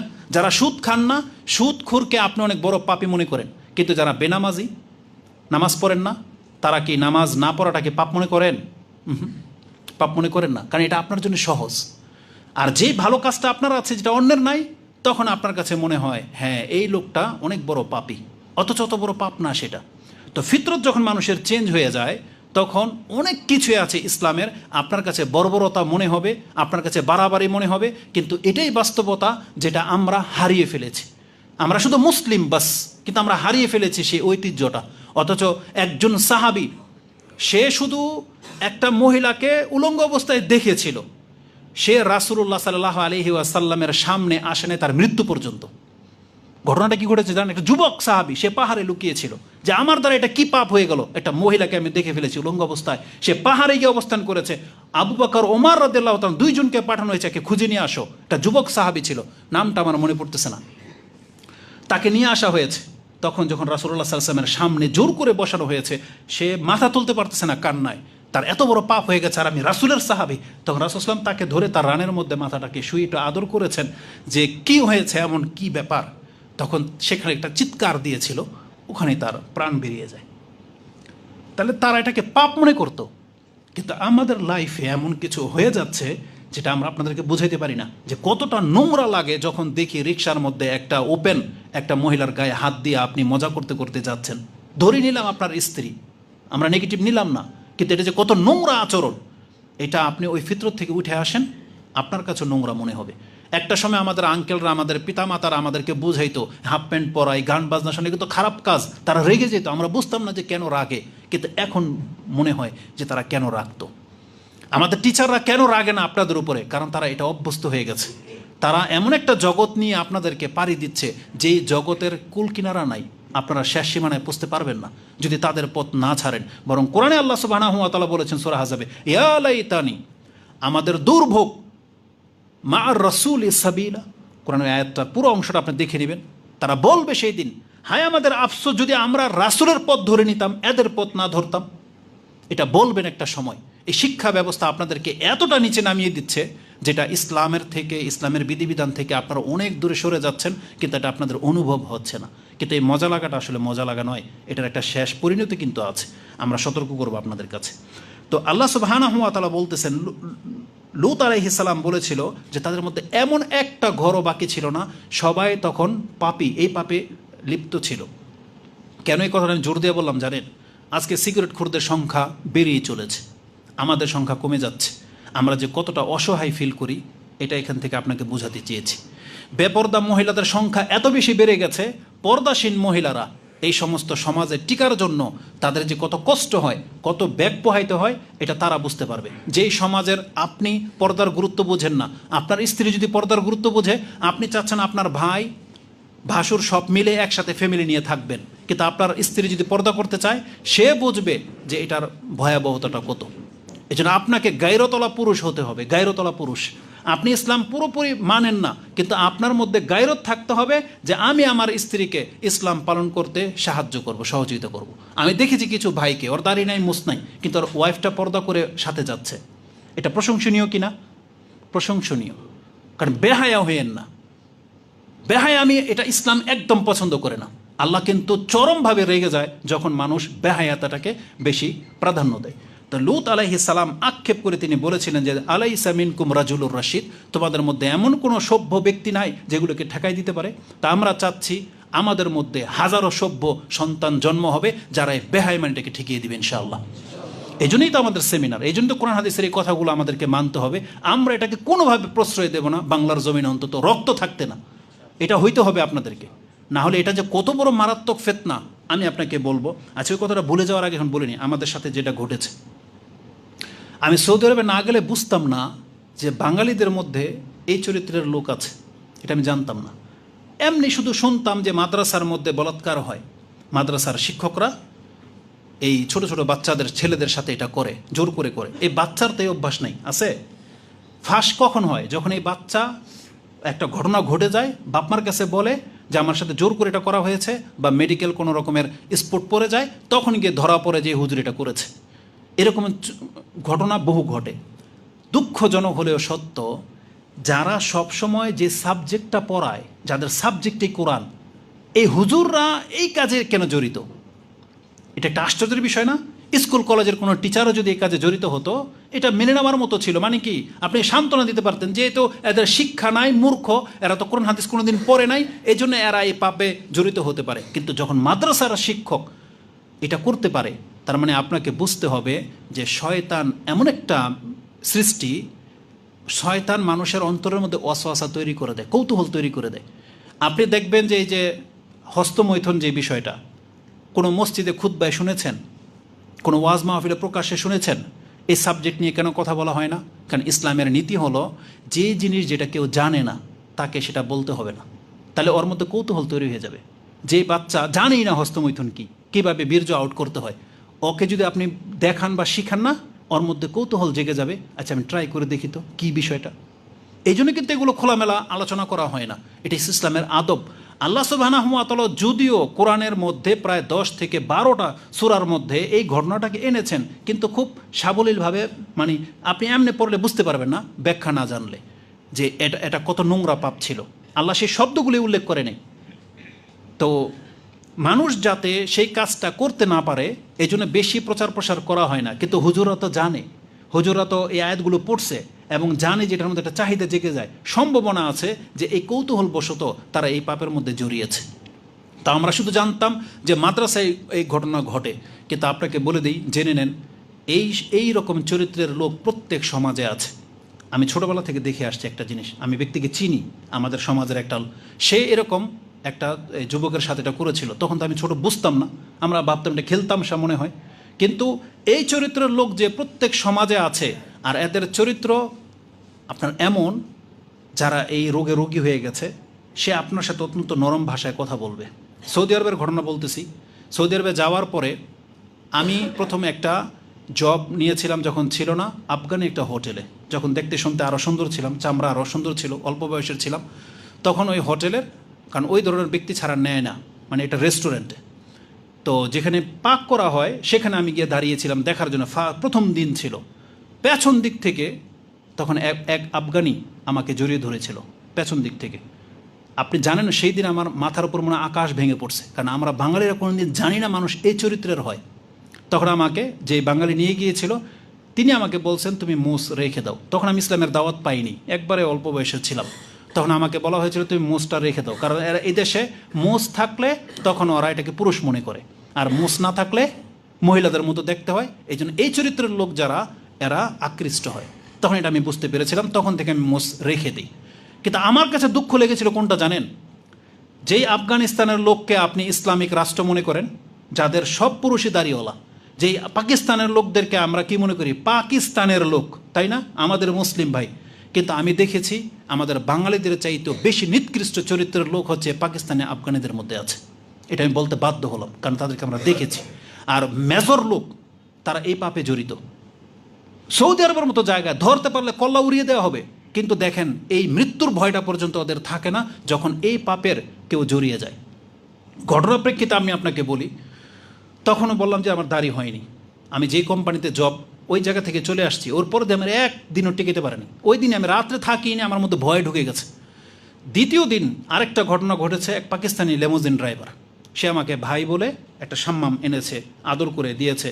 তখন আমাকে ওই যে বাংলাদেশি যে শাহাদাত, তার নামটা মনে আছে, সে বলছে খবরদার তুমি কিন্তু পাকিস্তান থেকে বেঁচে থাকো, ওরা কিন্তু এরকম ইয়ং বয়সের পোলাপান দেখলে কিন্তু এই পেছনে। আমি তখনও বিষয়টাকে সিরিয়াসলি নেই, আমার মাথায় আসে না, কেন আমাদের সমাজে এরকমের মানে নোংরা লোক কোনোদিন আমাদের সামনে আসে নাই, আমরা ফেস হইনি এরকম নোংরা লোকের। তো ওখানে গিয়ে সে যেটা ফেস হইলাম, তখন এই যে এই পাকিস্তানি, সে আমার রুম চিনত, একদিন ড্রপ করে দিছে আমাদের কাছ থেকে আসার সময়। সে একদিন কত বড় সাহস তার, মনে করেন সে আমাদের রুমে পর্যন্ত চলে গেছে। তখন আসরের সময় আমরা ডিউটিতে যাব, একটা সুদানি ছিল, একটা মাসরি মানে মিশরের লোক ছিল, আর আমি ওখানে শোয়া, তিনজন আমরা শোয়া। ও এসে পায়ের আঙ্গুল চোষা শুরু করে দিয়েছে। কি মনে করেন? পায়ের আঙ্গুল। তখন সুদানি ওকে ধরে, জেগে গেছে, তো বলতেছে তোকে আমি এখন পুলিশে দেবো। ও হাত পাও ধরে মাপছে, ওখান থেকে গিয়েছে। তা আমি যেটা বোঝাতে চেয়েছি, মানুষ যে কত নোংরা চরিত্রের হয় এটা আমি সৌদি আরবে না গেলে বুঝতে পারতাম না।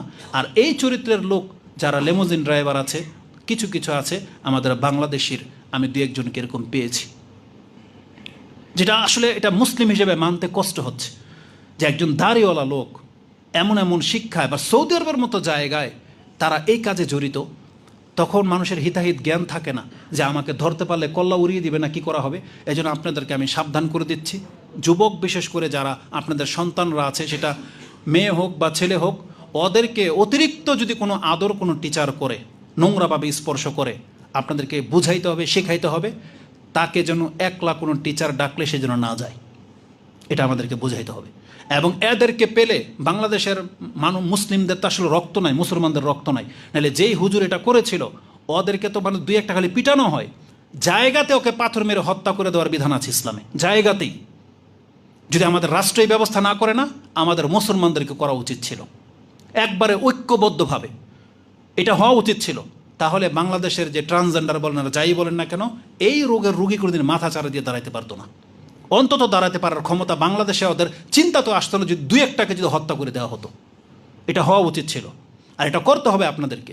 যখন কোনো সমাজের মানুষ কেমন পাওয়া যাবে যে এই রোগের রোগী, ওকে প্রকাশ্যভাবে পিটিয়ে ওকে পুলিশের কাছে দেওয়া যাবে না, ওকে মেরে ফেলতে হবে, এটি হওয়া উচিত। নাইলে এই জাতিকে আপনি বাঁচাতে পারবেন না। কারণ রাসূলুল্লাহ সাল্লাল্লাহু আলাইহি ওয়াসাল্লাম ভয় করেছেন এই উম্মতের ব্যাপারে, যে আমার উম্মতের কিছু লোক এই পাপে জড়িয়ে যাবে। আসুন আমি সরাসরি হাদিসের দিকে চলে আসি।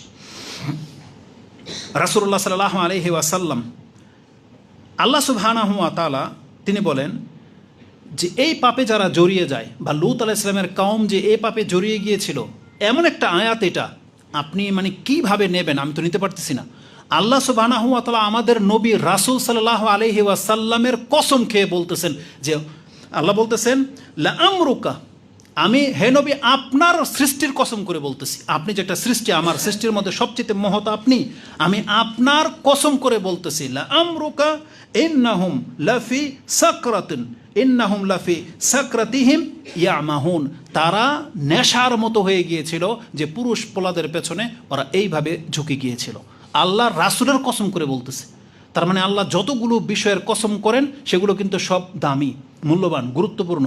আর আল্লাহ নবীদের মধ্যে শুধুমাত্র আমাদের নবী মুহাম্মদুর রাসূলুল্লাহ সাল্লাল্লাহু আলাইহি ওয়াসাল্লামের কসম করে বলেছেন যে এরা এতটাই নেশাগ্রস্ত হয়ে গিয়েছিল যে তারা বুঝতেই চাচ্ছিল না লূত আলাইহিস সালামের উপদেশ তারা নিতে চাচ্ছিল না। তারা যখন হালাক হয়ে যাবে, ফেরেশতারা যে নেমে চলে আসছিল, তারপরে ওদের হিতাহিত জ্ঞান কাজ করতেছিল না, এরা কোনো বাধা নিতে চাচ্ছিল না। এটা ছিল তাদের পাপ, যে পাপটা তারা প্রকাশ্যে করে যাচ্ছিল। এবার আসুন তাদেরকে শাস্তি সম্পর্কে আমি খুব শর্টলি দুই একটা কথা বলি, যে তাদেরকে কিভাবে ধ্বংস করা হয়েছে। কোরআন আল্লাহ সুবহানাহু ওয়া তাআলা বলেছেন, যেই লোকগুলো প্রথম লূত আলাইহিস সালামের ঘরকে ঘেরাও করেছিল, এই প্রত্যেকটা লোককে ওই রাতেই অন্ধ করে দেওয়া হয়েছিল প্রথম তাদেরকে। আর এটা করা হয়েছিল জিবরাইল আলাইহিস সালামের মাধ্যমে। তাফসিরে লিখেছেন যে জিবরাইল আলাইহিস সালাম তাদের পাখা দিয়ে ওদের চোখের মধ্যে আঘাত করেছিলেন, যে প্রত্যেকটা অন্ধ হয়ে গিয়েছিল যারা লূত আলাইহিস সালামের ঘরকে ঘেরাও করেছে। আল্লাহ বলছেন, ওয়ালাকাদে রাওয়াদুহু, তারা কামনার সাথে যারা আসছিল আনদাইফিহি, ইব্রাহিম লূত আলাইহিস সালামের মেহমানের কাছে, ফাতামাসনা আয়ুনাহুম, আমি তাদের চোখের মধ্যে আঘাত করলাম। মানে আল্লাহ বলতেছেন তাদের চোখগুলোর দৃষ্টিশক্তিকে আমি নিয়ে নিলাম। ফাজুকু আযাবি ওয়া নুযুর, এবং আল্লাহ বলেছেন আমার সতর্কবাণী এবং আযাব এখন বক্ষণ করো। শুরু হয়ে গেছে আযাব। তার মানে সন্ধ্যাবেলার ঘটনা এটা। সন্ধ্যা থেকে রাত পর্যন্ত তারা অন্ধই ছিল। তারা বাসায় পৌঁছতে পেরেছিল কিনা এই সম্পর্কে আর কিছু বলা হয় নাই তাফসিরে, যে তারা হাত ধরে ধরে, বেড়া ধরে ধরে নাকি তাদের ঘর পর্যন্ত পৌঁছেছিল। তখন লূত আলাইহিস সালামকে বলা হয়েছিল, আপনি আজকে রাতের একটা অংশে আমাদের সাথে এখান থেকে সরে যাবেন। তার মানে কোনো এক ফেরেশতা ছিল, তাদেরকে রাস্তা দেখিয়েছেন যে এই পথে আসেন, পেছন দিকে তাকাবেন না। তাদেরকে ওখান থেকে সরিয়ে নেওয়া হয়েছিল। কেবলমাত্র তার স্ত্রী তাদের সাথে নেওয়া হয় নাই, সে এদের সাথে হালাক হয়েছে। তো এই আয়াতটা আপনি পাবেন সূরা আল কামার 54 নম্বর সূরার 37 নম্বর আয়াতে, যে আয়াতে প্রমাণ করে যে লূত আলাইহিস সালামের কাউমের এই পাপীদেরকে প্রথমে তাদের চোখ নষ্ট করে দেওয়া হয়েছিল। দ্বিতীয়ত আল্লাহ সুবহানাহু ওয়া তাআলা সকালবেলার ঘটনা বলতেছেন, ইন্না আরসালনা আলাইহিম হাসিবা, আমি সকালবেলা ভোরে তাদের উপরে পাথরের বৃষ্টি বর্ষণ করলাম। হাসিবা বলা হয় শিলাবৃষ্টি অথবা পাথরের বৃষ্টি, যেটাতে পানি থাকে না। বৃষ্টি তো আমরা বুঝি যে পানি ঝরলে বৃষ্টি পড়ে, কিন্তু শিলাবৃষ্টিকে আমরা বৃষ্টি বলি না। অনেক সময় বলি যে শিলা পড়তেছে বা শিলাবৃষ্টি বলি, ওটাতে কিন্তু পানি থাকে না, পাথরের মাত্রা বেশি থাকে। আর আল্লাহ সুবহানাহু ওয়া তাআলা যে হাসিবার কথা বলেছেন, সেখানে পাথর ছিল, কোনো পানি ছিল না, পাথরের বৃষ্টি। হাসিবা মানে যে পাথরের বৃষ্টি হয়, আল্লাহ কিন্তু আমাদেরকেও সতর্ক করেছিলেন। সেটা আপনি সূরা মুলকে পেয়ে যাবেন, যে এই জমিনবাসীর কি হলো, তারা কি ভুলে গেছে, তারা কি ভয় পায় না, যিনি আকাশে আছেন তিনি কি তাদের উপরে পাথরের বৃষ্টি বর্ষণ করাবেন না? তারা কি ভয় পায় না? কোরআন আল্লাহ বলেছেন, আম আমিনতুম মান ফিস সামাই আইয়ুরসিলা আলাইকুম হাসিবান ফাসাতা'লামুনা কাইফা নাজির। আল্লাহ কি তোমাদের উপরে পাথরের বৃষ্টি বর্ষাবে না? তোমরা কি নির্ভীক হয়ে গেছো? তোমরা বুঝতে পারবে যদি পাথরের বৃষ্টি বর্ষণ হয়, যে এই সতর্কবাণীটা কতটা কঠিন ছিল। তো সূরা মুলকের মধ্যে 17 নম্বর আয়াত এটা আপনি পেয়ে যাবেন। তা হাসিবান মানে হচ্ছে পাথরের বৃষ্টি। তারপর আল্লাহ সুবহানাহু ওয়া তাআলা বলেন, এই পাথরের বৃষ্টিটা বর্ষণ করা হয়েছে পরে, তার আগে কি করা হয়েছে শুনেন। ফালাম্মা জা আমরুনা, আল্লাহর সেই নির্ধারিত সময়টা যখন চলে আসলো, জাআলনা আলিয়াহা সাফিলাহা, আল্লাহ বলছেন তার উপরের ভাগটাকে আমি নিচে করে দিলাম। জাআলনা আলিয়াহা সাফিলাহা মানে উপরে যেটা ছিল ওই জমিনটাকে আল্লাহ বলছেন আমি ওটাকে নিচে করে দিলাম। আলিয়াহা সাফিলাহা ওয়ামতারনা আলাইহা হিজারাতান মিন সিজ্জিন মানদুদ, এবং আল্লাহ বলেছেন ওই জমিনটাকে উল্টা করার পরে তারপর আমি পাথরের বৃষ্টি দিয়ে পুরো জমিনটাকে ঢেকে দিলাম। এবং আরেকটা বর্ণনায় আসছে যে প্রত্যেকটা পাথরের মধ্যে প্রত্যেকটা ব্যক্তির নাম চিহ্নিত করা ছিল, যে এই পাথরটা অমুক ব্যক্তির গায়ে গিয়ে পড়বে, এরকম চিহ্নিত করা ছিল। যেটা আপনি সূরা আয-যারিয়াত 11 নম্বর সূরার 34 নম্বরে পেয়ে যাবেন, সূরা হুদের 83-তে পেয়ে যাবেন, মুসাওয়ামাতান ইনদা রাব্বিকা লিল মুসরিফিন, প্রত্যেকটা পাপীর নাম ইন্ডিকেট করা ছিল যে এই পাথরটা অমুক পাপীর গায়ে গিয়ে পড়বে। এটা ফেরেশতারা বলেছিলেন। তো এখানে যে জিনিসটা আমি দেখাতে চেয়েছি, আল্লাহ বলেছেন আমি জমিনটাকে উল্টা করে দিয়ে ওই জমির উপরে আল্লাহ সুবহানাহু ওয়া তাআলা পাথরের বৃষ্টি নিক্ষেপ করেছেন। তার মানে ওদেরকে জমির তলে ওদেরকে কবর দেওয়া হয়েছে। আর যেই জমিতে এই পাপটা করা হয়েছিল, আল্লাহ সেই জমিনটাকে কবর দিয়ে দিয়েছেন পাথর দিয়ে। সে জমিনটাকে রাখেন না আল্লাহ সুবহানাহু ওয়া তাআলা। পৃথিবীর ইতিহাসে আমি দেখতে পেয়েছি কোরআন ঘেটে যতগুলো জাতিকে ধ্বংস করা হয়েছে, এই লূত আলাইহিস সালামের কওমের মতো এমন আচরণ আল্লাহর কারোর সাথে করে নাই। ফেরাউনকে ধ্বংস করার পর মিশর কিন্তু এখন আছে নাকি নাই? মিশরের মানুষ বসবাস করে কি করে না? আদ সামুদ জাতি প্রত্যেকটার মধ্যে এখনো বসতি আছে। প্রত্যেকটাতে বসতি আছে। কেবলমাত্র এই লূত আলাইহিস সালামের কওমের জায়গাটাকে এটা এত নোংরা, এই কাজটা আল্লাহর কাছে এতটা নোংরা মানে লেগেছে যে ওই এরিয়াটাকে আল্লাহ রাখে নাই, আল্লাহ ওই জমিনটাকে পর্যন্ত ঘৃণা করে জমিনটাকে উল্টিয়ে দিয়েছেন। অথচ এই জমিনটা কিন্তু একটা বরকতময় জমিন ছিল। কোরআনে আল্লাহ বলেছেন যে এই জায়গাটা একটা বরকতময় জমিন ছিল, ওদের পাপের কারণে এটা এতটা নোংরা হয়ে গেছে যে আল্লাহ জমিনটাকে উল্টিয়ে দেওয়ার পরে সেই জমিনের মাটিটাকে আল্লাহ সুবহানাহু ওয়া তাআলা স্থায়ী রাখে নাই, উপর থেকে আযাবের পাথর দিয়ে সেই জমিনটাকে ঢেকে দেওয়া হয়েছে। আর কত গভীরে চলে গেছে সেই জমিনটা, যে জমির মধ্যে এই লূত আলাইহিস সালামের কওম বসবাস করত, যেটা আপনি এই আয়াতগুলোতে পেয়ে যাবেন। আল্লাহ সুবহানাহু ওয়া তাআলা বলেন যে আমি তাদেরকে এইভাবে শাস্তি দিয়েছি। দুনিয়াতের শাস্তি কি? ধরেন আমাদের কওমের সবাই তো এই পাপ করে না, ওই যে দুই একজন বললাম করে, বা যারা এখন মাথা চারা দিয়ে আসতেছে। আমি এখানে কথা বলতে হবে বিদায় ওই ট্রান্সজেন্ডার লিখে সার্চ করেছি যে আমাদের সমাজের কে কীভাবে এটার ব্যাখ্যা করে বা তারা কি বোঝাতে চাচ্ছে। যদি এই ব্যাপারে আমাদের কোনো মাথা ব্যথা নেই, কারণ আমি এই ব্যাপারে কোনোদিন বক্তব্য করতে হবে বলে আমার ধারণা ছিল না। তারা যেটা বোঝাতে চাচ্ছে মেডিকেল সায়েন্সের লোকেরা বা বিভিন্ন দার্শনিকরা, যে এটা একটা রোগ বা এটা একটা ফিল, মানে আমি পুরুষ কিন্তু কেন যেন আমার মনে হচ্ছে যে আমি মহিলা।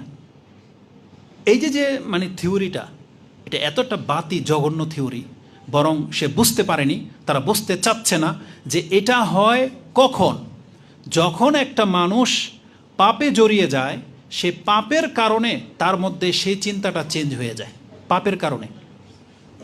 আপনারা এদিকে দেখেন, এদিকে দেখেন, যেহেতু আমার সময় খুব মানে নাই, যেহেতু ভাই চলে আসছে। নেশাখোর যারা, সিগারেটের গন্ধ যারা মানে খায়, এদের সাথে তুলনা করেন, নেশা যারা করে তাদের সাথে তুলনা করেন। মানে একজন ব্যক্তি যখন রোগী হয়ে যায়, অসুস্থ হয়ে যায়, তখন তার চিন্তার মধ্যে পরিবর্তন ঘটে। এমন না যে তার ভিতর থেকে চিন্তা আসছে যে আমি কেন যেন মনে হচ্ছে যে আমি সিগারেটখোর হব, এই জন্য আমি সিগারেট খাই। এটা কিন্তু চিন্তা আসে না যে কেন যেন আমার মনে হচ্ছে আমি ভিতর থেকে একটা মদখোর, আমি মনে হচ্ছে একটা নেশাখোর, এই জন্য আমি নেশা খাই। এটা কি বলছে আজ পর্যন্ত? না, বরং এই কাজে যে জড়িয়ে গেছে তখন সে নিজেকে এখন নেশাখোর ব্যক্তি হিসেবে প্রমাণ করতে চাচ্ছে। তো ট্রান্সজেন্ডার যারা হয় তারা জেনে নেন কোনো না কোনোভাবে এইভাবে এই লূত আলাইহিস সালামের কওমে লূতের অপরাধের সাথে জড়িত, যার ফলে এখন নিজেকে সে ওই রূপ ধারণ করতে চাচ্ছে। আর যেই পুরুষটা এই কাজটা করে, ওই পুরুষ কিন্তু ওই ট্রান্সজেন্ডার হয় না। ওই যেই পুরুষের সাথে করে, ও যে মজা পেয়ে গেছে, যার এটা চাহিদা জেগে গেছে, ও কিন্তু মহিলা সাজে, তখন মহিলার মতো সেজে তারপরে এই কাজটা করে। আচ্ছা বলেন তো দেখি, লূত আলাইহিস সালামের কওম যখন কোনো পুরুষের সাথে করে, ও তো পুরুষই ছিল, ও পুরুষ, কিন্তু এই পুরুষটাকে আবার ওরা মজা করে ওকে আবার লিপস্টিক মেখে মেয়ে কেন সাজানো হয়? তার মানে ঘুরে ফিরে বোঝা যাচ্ছে যে একটা পুরুষের চাহিদা মহিলাদের দিকে হবে, এটা আল্লাহর ফিতরতগত, কিন্তু ও লম্পট হওয়ার কারণে ওখানে মহিলা না রেখে একটা পুরুষকে মহিলা সাজিয়ে এই কাজটা করতে চাচ্ছে, আর এটার পারমিশন চাচ্ছে।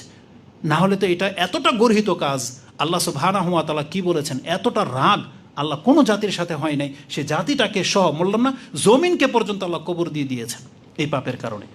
এবার আসুন আমাদের দুই একটা হাদিস, সেটা আমাদের রাসূল আমাদেরকে কি দিক নির্দেশনা দিয়েছেন, যে দুনিয়াতে এমন কাউকে পেয়ে গেলে এর সাথে কি আচরণ করা হবে। একে সার্টিফাই, একে আপনার অনুমোদন তো দেওয়া দূরের কথা, যেই দিন কোর্টের মধ্যে কোনো ব্যক্তি সাবমিট করেছে, যদি এই ব্যক্তি মুসলিম হয়, তাহলে ওকে রায় ঘোষণা করে দিতে হবে যে ওকে নিয়ে পাথর মেরে হত্যা করা হোক, এটা হইতে হবে। যেটা ইবনে তাইমিয়া সহ সমস্ত আমাদের সালাফি আলেমদের মত দেখলাম এটাই, তারা বলেছেন যারা কওমে লূতের পাপের সাথে জড়িত, যারা এটা করে, তাদের শাস্তি হচ্ছে তাদেরকে হত্যা করতে হবে। হত্যাটা কিভাবে করতে হবে সেটা নিয়ে দ্বিমত আছে। কেউ বলেছে পাথর মেরে দিয়ে হত্যা করতে হবে। ইমাম আবু হানিফা রাহিমাহুল্লাহ নাকি তিনি বলেছেন একেবারে উপর থেকে ওকে আসার দিয়ে নিচে ফেলে দিতে হবে, যদি না মরে তারপর ওর উপরে পাথর ফেলতে হবে। তার মানে মারতে হবে, এটা নাকি সবাই একমত, যেটা আমি এটা জানলাম বা দেখলাম। তাদের এই কথার পেছনে হাদিস আছে। ইমাম তিরমিজি, ইবনে মাজা, আবু দাউদ এই হাদিসটা এসেছে। আব্দুল ইবনে আব্বাস তিনি বলেন, কালা রাসূলুল্লাহি সাল্লাল্লাহু আলাইহি ওয়াসাল্লাম, মান ওয়াজাদতুমুহু ইয়ামালু আমালা কওমে লূতিন, তোমরা যদি এমন কাউকে পেয়ে যাও যেই ব্যক্তি কওমে লূতের মতো অপরাধে লিপ্ত, ফাকতুলুল ফাইলা ওয়াল মাফউলা বিহি, তাহলে যেই ব্যক্তি এই কাজটা করলো আর যার সাথে এটা করলো, দুজনকে তোমরা হত্যা করো। এটা রাসূল সাল্লাল্লাহু আলাইহি ওয়াসাল্লামের হাদিস। হাদিসটির মান আপন আপন জায়গায় দুর্বল, যেটা দেখতে পেলাম, কিন্তু নাসিরউদ্দিন আলবানী বিভিন্ন সূত্র থেকে আসার কারণে হাদিসটাকে হাসান গ্রহণযোগ্যতায় এনেছেন, এবং যেই হাদিসের ভিত্তিতে ইমামগণ ফতোয়া দিয়েছেন যে হ্যাঁ, যারা কওমে লুতের এই নোংরা পাপের সাথে পুরুষে পুরুষে যারা সমকামিতা করে তাদের শাস্তি হচ্ছে দুনিয়াতে তাদেরকে হত্যা করা হবে। এটাই এখন পর্যন্ত বিধান টিকে আছে। যে হাদিসটি আপনি আবু দাউদে 4462, তিরমিজিতে হাদিসটি আপনি 1456, এবং ইবনে মাজাতে হাদিসটি আপনি 2561তে পেয়ে যাবেন। এবং আবু হুরায়রার ভাষা হলো, তিনি বলেছেন কওমে লুতের আচরণ যারা করবে তাদেরকে আরজুমু আল আলা ওয়াল আসফালা, যে উপরে ছিল নিচে ছিল দুইটাকে হত্যা করা, রজম করা হোক, আর জুমু হোমা জামিয়ান, এবং দুইটাকে একসাথে প্রকাশ্যে এসে তাদেরকে পাথর মেরে হত্যা করতে হবে। যে হাদিসটি ইবনে মাজাতে আসছে 2562, এবং রাসূলুল্লাহ সাল্লাল্লাহু আলাইহি ওয়াসাল্লাম বলেছেন মালউনুন মান আমিলা আমালা কওমে লুত। মালউনুন দুইবার, কোনো জায়গায় তিনবার রাসূল বলেছেন যে ওই ব্যক্তি হচ্ছে আল্লাহর রহমত থেকে বঞ্চিত, গজবপ্রাপ্ত, যারা এই সমকামিতায় লিপ্ত, তারা হচ্ছে আল্লাহর গজবপ্রাপ্ত, যেটা আপনি বেশ কিছু হাদিসে পেয়ে যাবেন। তিরমিজিতে 1456 রয়েছে, এবং মুসনাদে আহমদে হাদিসটি আছে। রাসূলুল্লাহ সাল্লাল্লাহু আলাইহি ওয়াসাল্লাম কোরআনের এই আয়াত এবং হাদিস থাকা সত্ত্বেও রাসূলুল্লাহ সাল্লাল্লাহু আলাইহি ওয়াসাল্লাম ভয় করতেন যে আমার উম্মতের লোক এই পাপে না জড়িয়ে যায়। একটা হাদিসের মধ্যে রাসূল বলেছেন ইন্না আখাওয়াফু মা আখাফু আলা উম্মতি আমালু কওমে লুত। আমার উম্মতের ক্ষেত্রে যেই বিষয়গুলোর ভয় পাই তার মধ্যে একটা হলো এই লূত আলাইহিস সালামের কওমের ঘটনা। আর রাসূলুল্লাহ সাল্লাল্লাহু আলাইহি ওয়াসাল্লাম যে ভয় পাইতেন এটা আমরা বাস্তব বললাম, যে আমরা প্রমাণ সাক্ষী, যে পৃথিবীর বহু মানুষ কিন্তু এই অপরাধের সাথে জড়িত, বহু মানুষ। কিন্তু দুঃখজনক হলে সত্য যে আমাদের বাংলাদেশের মধ্যে এমন কিছু ব্যক্তিরা আছে, কিন্তু তারা এখন প্রকাশ্যভাবে একটা পরিচিতির মাধ্যমে আসতে চাচ্ছে। যদি আপনারা মুসলমান ঘরের সন্তান হন, যে আপনারা বিবেকবান হন, ইসলাম সম্পর্কে যদি আপনাদের সামান্যতম দরদ থাকে, কোরআন হাদিসের বিধানের প্রতি যদি আপনাদের আস্থা থাকে, আল্লাহর কাছে যদি জবাবদিহিতা থাকে, আপনারা আমাদের সাথে ওয়াদা করতে হবে বাংলার জমিনের যে কোনো ব্যক্তি এমন করে মাথা চারা দিয়ে উঠবে, আমাদের ক্ষমতা থাকলে তার আমরা জিন্দা পুঁতে ফেলবো ইনশাআল্লাহ। তাদেরকে ছাড়া হবে না। আমরা প্রশাসনের কাছে বলবো উপযুক্ত বিচার করতে, না হলে আইন হয়তো আমাদেরকে তুলে নিতে হবে আমাদের হাতে। এবং মুসলমানদের উচিত ইসলামের এই ধরনের ব্যাপারগুলোতে কোনো স্যাক্রিফাইস না করা। তাদেরকে আমরা জিনে পাবো সেখানে কিন্তু হত্যা করার প্ল্যান করতে হবে, এটা আমাদের ওয়াদা করতে হবে। আর আল্লাহ সুবহানাহু ওয়া তাআলার কাছে আমাদেরকে দোয়া করতে হবে, আমরা যারা আছি, যারা ইনশাল্লাহ বললাম বা ওয়াদা করব, আমরা যেন কখনোই নোংরা পাপের সাথে না জড়াই, এটা আপনার ওয়াদা করতে হবে। বাঁচার জন্য কি করতে হবে জানেন? দুইটা নোক্তা আপনাকে বলে দিই, যেটা আমরা লূত আলাইহিস সালামের কাছ থেকে শিখেছি। প্রথম হলো আল্লাহর ভয়। আল্লাহর ভয় আপনার মধ্যে রাখতে হবে। দ্বিতীয় কাজটাই হচ্ছে ঘৃণা। আপনি যেই কাজটাকে ঘৃণা করেন সেই কাজ থেকে বাঁচতে পারবেন। আমি একটা কোনো বক্তব্যে বলেছিলাম আপনারা কুকুর শুকর কেন খান না? তখন বলতেছে হারাম, সেজন্য খাই না। আমি বললাম কথা তো মিথ্যা, তাহলে সুদও তো হারাম, খান কেন? সিগারেটও তো হারাম, জর্দাও তো হারাম, খান কেন? তার মানে বোঝা যায় যে এখানে ভিন্ন ব্যাপার আছে। না, শুকর কুকুর আপনি খান না, শুধু হারাম না সেই জন্য না, আপনি ঘৃণা করেন তাই। কিন্তু সিগারেট, বিড়ি, জর্দা, সুদ আপনি ঘৃণা করেন না তাই খেয়ে নিচ্ছেন, এই জন্য ঘৃণা লাগবে। মন্দিরে আমি যাই না কেন? আমার ঘৃণা লাগে। আমি হিন্দুদের এলাকায় পর্যন্ত ঢুকি না, আমার কাছে ঘৃণা লাগে। কিন্তু আপনারা তো হিন্দু বন্ধু আছে আপনাদের, কিন্তু আপনাদের ঘৃণা লাগে না। ঘৃণা লাগতে হবে। ঘৃণার একটা ফিতরতি বিষয়। মানুষ যেটাকে ঘৃণা করে কোনো দিন সেটা ধার প্রান্ত সে যাবে না। পায়খানাকে আপনি ঘৃণা করেন, আপনি পায়খানা নিয়ে বসবেন না কোনো দিন। এই জন্য ঘৃণা থাকতে হবে। লূত আলাইহিস সালাম তিনি ঠিক এই কথাটাই বলেছিলেন যে আমি তোমাদের এই কর্মটাকে ঘৃণা করি। লূত আলাইহিস সালাম বলেছেন কালা ইন্নী লিআমালিকুম মিনাল কালিন, যারা এই কর্মটাকে ঘৃণা করে আমি লূত তাদের একজন। অতএব যদি এই পাপ থেকে বাঁচতে যে পুরুষে পুরুষে মানুষ এমন করে পেছন দিক থেকে করা, এটাকে ঘৃণা করতে হবে, তাহলে আপনি বাঁচতে পারবেন। প্রথম হচ্ছে আল্লাহর ভয়, দ্বিতীয়ত হচ্ছে ঘৃণা, তৃতীয়ত হচ্ছে দোয়া। আল্লাহর কাছে দোয়া করতে হবে, কারণ শয়তান কিন্তু খুব শাতের। ইব্রাহিম আলাইহিস সালাম নাকি নিজের জন্য, নিজের সন্তানের জন্য পুতুল পূজার দোয়া করতেন না, যে ওজুনুবনি ও বানিয়া না আবুদাল আসনাম, আল্লাহ তুমি আমরা উম্মতে মুহাম্মাদের সন্তান বিদায় আল্লাহ আমাদেরকে গ্রহণ করে নেবেন, এমন কিন্তু হবে না। আল্লাহ বলেছেন আমি কোনো বান্দার কুফরিতে সন্তুষ্ট না। অতএব আপনি যদি আল্লাহকে সন্তুষ্ট করতে চান, আল্লাহর কৃতজ্ঞতা বান্দা, আপনাকে আমাকে হতে হবে। যতগুলো কথা বলেছে আল্লাহ তুমি আমাকে এবং আমাদের মুসলিম ভাইদেরকে আমল করার তৌফিক দান করো। বিগত দিনগুলোতে আমাদের কারো দ্বারা যদি কোনো ভুল ভ্রান্তি হয়ে থাকে আল্লাহ তুমি আমাদেরকে ক্ষমা করো, এবং আমাদের এই দেশকে মুসলিমকরণে এবং দেশকে বাঁচানোর জন্য আল্লাহ তুমি আমাদেরকে শক্তি দান করো, এবং আমাদের এই যুবকদেরকে আল্লাহ তুমি প্রতিষ্ঠিত করো, এবং তাদের মধ্য থেকেই আল্লাহ তুমি নেতা নির্বাচন করো যারা ইসলামটাকে প্রতিষ্ঠিত করবে, এবং আমাদেরকে তাদের সাথে সঙ্গবদ্ধ হয়ে কাজ করার তৌফিক দান করো। আমিন ইয়া রাব্বাল আলামিন। সুবহানাকাল্লাহুম্মা রাব্বানা বিহামদিকা আশহাদু আল্লা ইলাহা ইল্লা আনতা আস্তাগফিরুকা ওয়া আতুবু ইলাইক। আসসালামু আলাইকুম ওয়া রাহমাতুল্লাহি ওয়া বারাকাতুহু।